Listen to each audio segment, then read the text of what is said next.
Asteris, selamat datang di Beetle Channel, semoga kita bahagia. Jangan lupa subscribe, like, komen dan share agar channel ini semakin berkembang. Terima kasih. 3 Days of Happiness, author Sugaru Miyaki. Bab 5. Semuanya akan datang. Saya mematikan lampu dan terus minum. Syukurlah, hari ini saya bisa mabuk dengan cara yang lebih damai. Pada saat-saat seperti ini, cara tercepat untuk bangkit kembali adalah dengan tidak menahan aliran emosi Anda, tetapi melompat ke dalam kolam keputusasaan Anda sendiri dan berkubang dalam rasa mengasihani diri sendiri. Apartemenku yang kukenal mulai terasa sedikit berbeda dari biasanya. Dengan sinar bulan menembus jendela mewarnai ruangan menjadi biru tua, angin malam musim panas bertiup masuk, dan kehadiran Miyagi di sudut yang menatap seperti penjaga, rasanya seperti tempat yang jauh lebih menakutkan daripada sebelumnya. Saya tidak tahu apartemen saya memiliki sisi ini. Saya merasa berada di sayap panggung. Seperti segera setelah saya menjauh dari sini, itu akan menjadi waktu untuk penampilan saya. Tiba-tiba, saya merasa bisa melakukan apa saja. Itu tidak lebih dari saya untuk sementara melupakan kurangnya bakat saya dalam kemabukan saya, tetapi saya salah mengira itu sebagai sesuatu di dalam diri saya yang berubah. Saya menoleh ke Miyagi dan dengan bangga menyatakan, dalam 3 bulan terakhir saya, dengan 300.000 yen saya akan mengubah sesuatu. Dengan itu, saya menghabiskan bir terakhir di kaleng dan membantingnya ke atas meja. Miyagi tampak tidak terkesan. Mengangkat pandangannya beberapa sentimeter, dia berkata, dan matanya kembali ke buku catatannya. Saya tidak memedulikannya dan melanjutkan. Ini tidak banyak, tapi ini hidupku. Saya akan menghasilkan 300.000 yen yang bernilai lebih dari 3 miliar.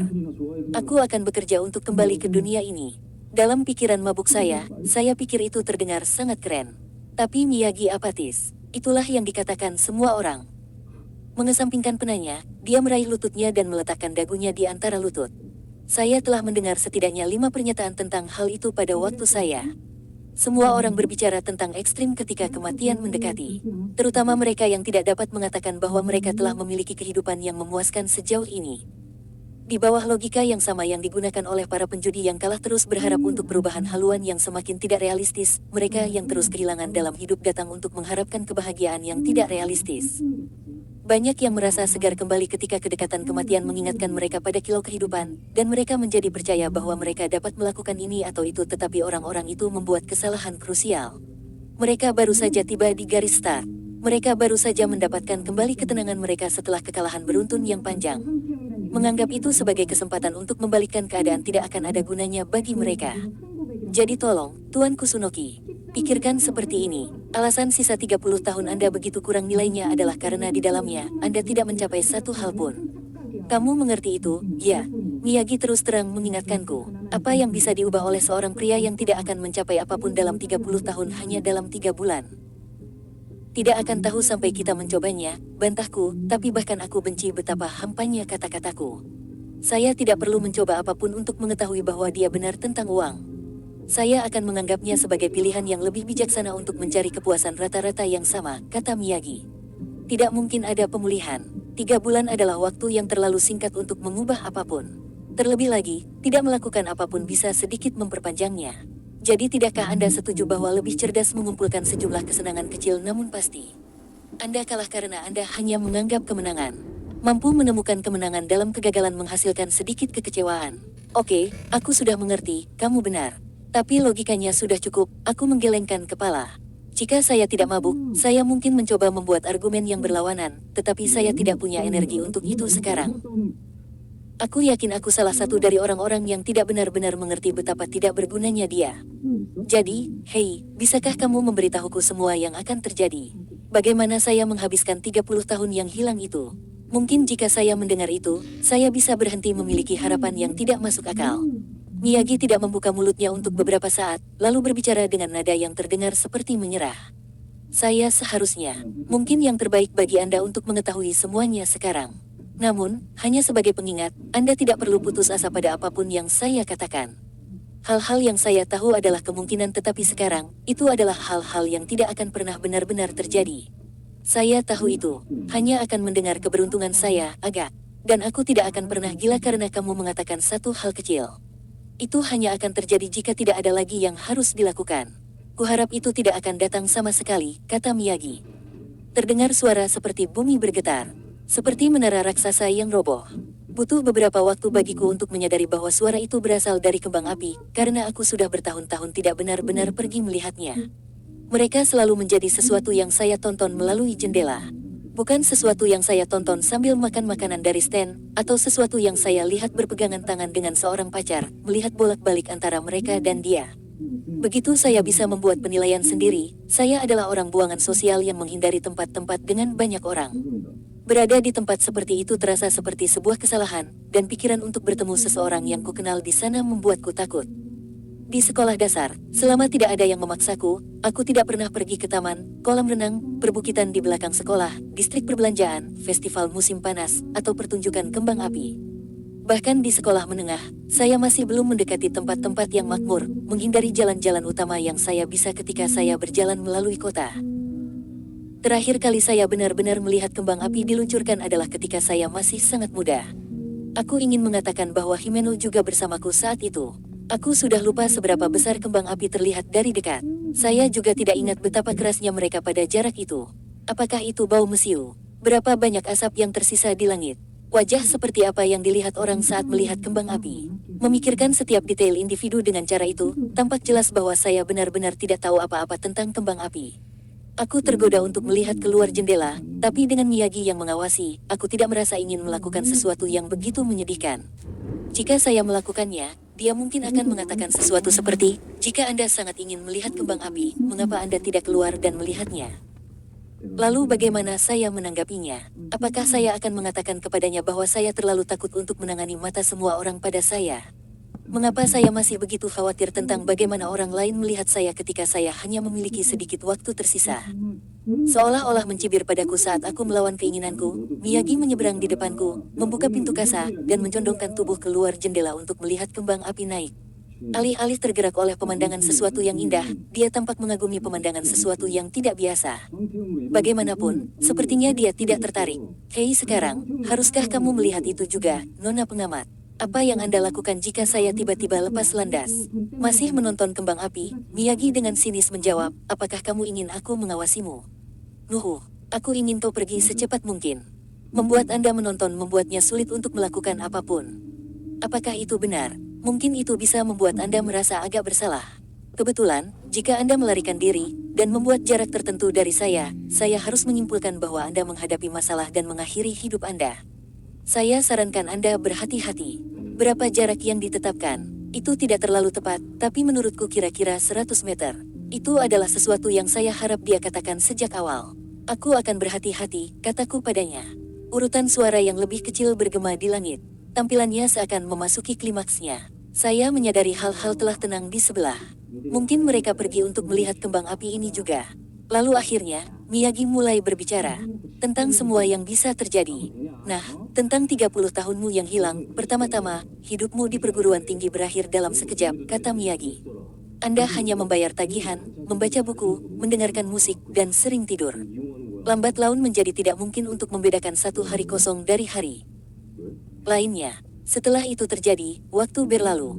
Anda lulus kuliah tanpa belajar apa-apa secara khusus, dan ironisnya, Anda merasa dicemooh saat Anda dipenuhi dengan harapan. Kamu tahu kamu seharusnya menerima kenyataan saat itu tetapi tidak dapat melepaskan perasaan bahwa kamu istimewa, percaya bahwa ini bukan tempatmu, kamu tidak akan pernah bisa terbiasa dengannya.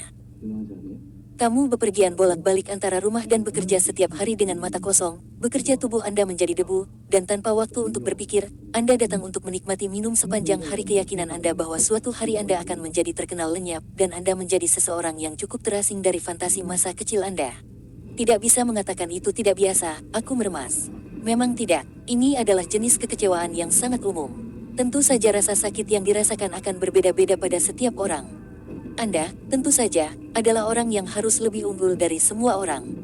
Tidak memiliki seseorang untuk diandalkan, Anda hanya memiliki diri Anda sendiri untuk menopang dunia Anda. Saat pilar itu runtuh, rasa sakitnya sudah cukup untuk membuatmu hancur. Penghancuran, ulangku. Anda menyadari bahwa Anda mendekati akhir usia 30-an. Menjadi hobi kesepian Anda untuk mengendarai sepeda motor tanpa tujuan. Tapi, seperti yang Anda sendiri tahu, itu adalah hobi yang berbahaya. Terutama bagi seseorang yang sudah setengah menyerah pada kehidupan. Satu-satunya belas kasihan kecil adalah ketika suatu hari Anda menabrak mobil seseorang, Anda tidak melukai pejalan kaki manapun, hanya diri Anda sendiri. Tapi itu cedera yang sangat parah. Anda kehilangan separuh wajah, kemampuan berjalan, dan sebagian besar jari Anda. Mudah untuk memahami arti dari kehilangan separuh wajahmu, tetapi lebih sulit untuk dibayangkan.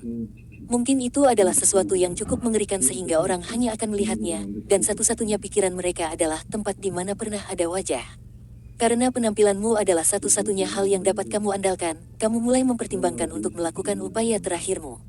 Tetapi Anda tidak dapat memaksakan diri untuk mengambil risiko terakhir. Anda tidak dapat melepaskan harapan terakhir itu. Meski begitu, mungkin sesuatu yang baik masih akan terjadi. Memang, itu adalah sesuatu yang tidak dapat disangkal sepenuhnya oleh siapapun, tetapi tidak lebih dari itu hanyalah semacam bukti. Iblis, harapan yang tidak dapat diandalkan itu membawa Anda ke usia 50, sampai akhirnya, Anda mati sendirian, berantakan dan tanpa apa-apa. Tidak dicintai oleh siapapun, tidak diingat oleh siapapun. Bersedih karena seharusnya tidak seperti ini. Itu adalah hal yang aneh. Saya dapat dengan mudah menerima semua yang dia katakan kepada saya. Jadi, pendapatmu, benar, baiklah. Pertama-tama, saya sangat senang telah menjual semua 30 tahun, jawab saya. Itu bukan anggur asam yang menangis. Seperti yang dikatakan Miyagi, itu bukan lagi kemungkinan, tapi hal-hal yang sekarang tidak akan pernah terjadi. Hek, saya pikir mungkin lebih baik menjual semuanya kecuali 3 hari daripada 3 bulan. Yah, masih ada waktu untuk itu, kata Miyagi. Kamu diizinkan melakukan 2 transaksi umur lagi, dan kamu akan pergi setelah tinggal 3 hari, kan? Ya, jika Anda benar-benar tidak bisa menerima kehadiran saya, maka itu tentu saja merupakan pilihan. Aku akan mengingatnya, kataku. Sejujurnya, tidak memiliki harapan selama 3 bulan, hanya menyisakan 3 hari sepertinya cara yang lebih elegan untuk melakukan sesuatu. Tapi tetap saja bukti iblis itu, harapan bahwa sesuatu yang baik akan terjadi, membuatku terdiam. 3 bulan yang akan datang dan 30 tahun yang hilang, yang diceritakan Miyagi padaku sama sekali berbeda. Masa depan tidak diatur di atas batu. Jadi sesuatu yang baik bisa saja terjadi. Mungkin masih ada peristiwa yang membuat saya senang telah hidup. Itu bukan peluang 0%. Berpikir seperti itu, aku belum bisa mati. Hujan membangunkanku di tengah malam. Suara hujan yang mengalir keluar dari saluran pembuangan yang rusak ke tanah tak henti-hentinya. Saya melihat jam. Saat itu jam 3 pagi. Aroma manis memenuhi ruangan. Aku sudah lama tidak mencium baunya, jadi butuh beberapa usaha untuk menyadari bahwa itu adalah sampo wanita. Dengan proses eliminasi, jelas Miyagi yang memiliki aroma tersebut. Itu membuatku berpikir bahwa Miyagi mandi saat aku tertidur. Namun, sulit bagi saya untuk menerima kesimpulan itu. Saya tidak bermaksud menyombongkan diri, tetapi tidur saya cukup ringan sehingga Anda mungkin bisa menyebutnya tidur siang. Bahkan suara terkecil seperti koran diantarkan atau langkah kaki dari lantai di atas membangunkan saya. Itu tidak biasa untuk berpikir Miyagi bisa mandi saat aku tidur tanpa membangunkanku sekalipun. Mungkin menyatu dengan hujan. Saya memutuskan untuk menunda mengerjakan ini. Saya merasa aneh memikirkan seorang gadis yang baru saja saya temui sedang mandi di apartemen saya, jadi saya berhenti memikirkannya sama sekali. Lebih penting lagi, saya perlu tidur untuk besok. Bangun di malam hujan seperti ini, yah, itu terjadi. Tapi tidak mudah untuk kembali tidur. Jadi seperti biasa, saya meminjam kekuatan musik. Saya memasukkan salah satu CD saya yang tidak terjual, Klezmer Losman, ke dalam pemutar dan mendengarkannya dengan headphone. Ini hanya apa yang saya pikirkan, tetapi tipe orang yang mendengarkan Klezmer Losman di malam hari tanpa tidur tidak bisa menjalani kehidupan yang layak. Saya menggunakan musik seperti ini sebagai alasan untuk tidak membiasakan diri dengan dunia. Mungkin saya masih membayar harga untuk itu sekarang. Bersambung, terima kasih telah menyaksikan dan mendukung channel ini.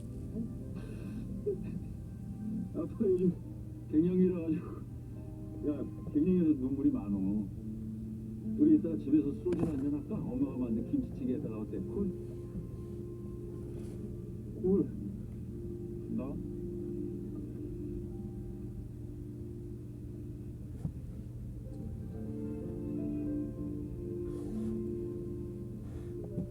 태용아, 난 딱 한 번만 승천이 보고 올게.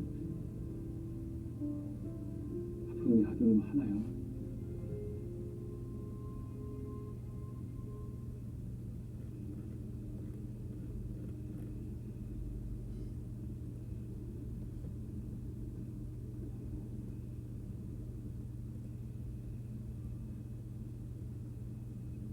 안녕하세요. 혹시 권유한 씨 좀 만날 수 있을까요? 어머, 당신? 우리 지금 대형 편정지 받은 거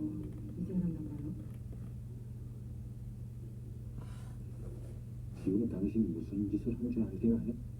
좀 싸우겠던 동안에 우리 진짜 병원에서라도 편하게 있게 해줄 거야. 그 정도 해줘야죠.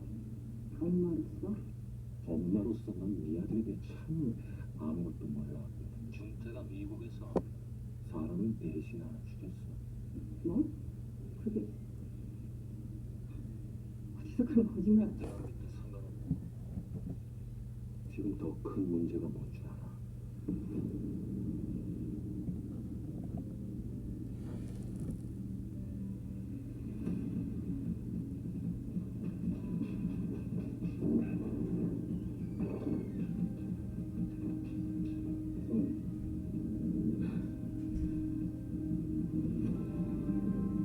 기자도 냄새 못 맡게 하고 대충 쳐줘봐.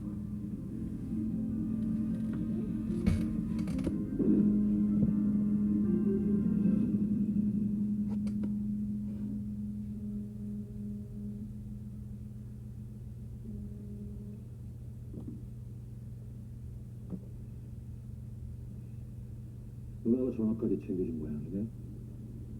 병원에 있어야지. 왜 뛰쳐나온 거야? 한 번만 만나줘요. 할 말이 있어요. 그럼 곤란해. 보는 눈이 많아. 어떻게 나한테 이럴 수 있어요? 꺼내주겠다고 했잖아요. 도시는 주겠다고 약속했잖아요. 기회를 주겠다고 했지 도시는 주겠다고 한 적은 없어.